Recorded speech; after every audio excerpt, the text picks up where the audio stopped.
Kata-kata terakhir Brigadir J sebelum ditembak mati diucap sambil bingung. Ferdy Sambo sebut jongkok. Brigadir J ternyata sempat mengucapkan kalimat terakhir dari mulutnya sebelum benar-benar meninggal dunia. Ajudan mantan Kadif Propam Polri Ferdy Sambo itu menyampaikan 1-2 patah yang berisi kebingungan. Brigadir J sempat bingung mendapati keadaan padanya saat itu. Ternyata ia memang dijebak agar berada dikepung oleh Ferdy Sambo, Baradae hingga Bribka RR. Semua ini mulai sedikit demi sedikit terang pasca Bribka RR menyatakan kejujurannya. Tersangka Bribka Riki Rizal alias Bribka RR membeberkan ucapan terakhir Brigadir J sebelum kematiannya. Bribka RR yang sudah tidak lagi takut dengan Ferdy Sambo pun mengingat ulang kejadian tragis itu. Ia membeberkan detik-detik eksekusi Brigadir J yang dilakukan tersangka Barada Richard Eliezer atau Baradae. Melalui pengacaranya Erman Umar, Bribka RR menyampaikan bahwa tersangka otak pelaku Ferdy Sambo sempat berteriak pada korban.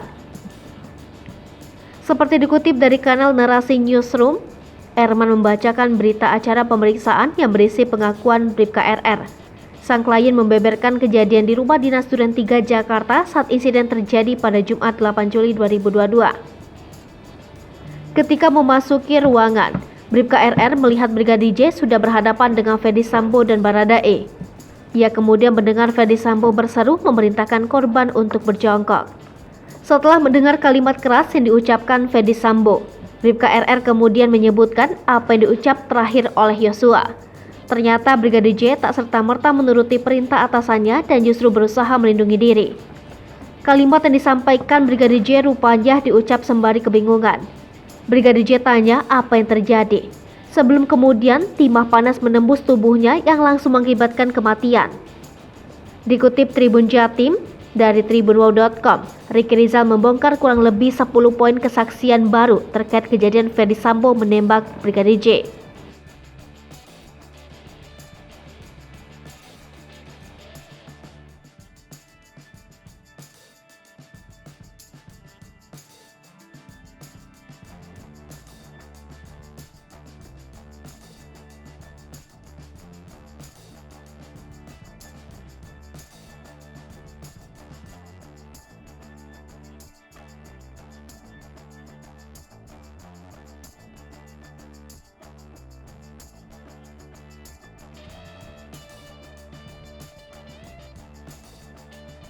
Hai pemirsa Sri Popo TV, jangan lupa komen, like, dan subscribe, serta tonton terus berita-berita terupdate lainnya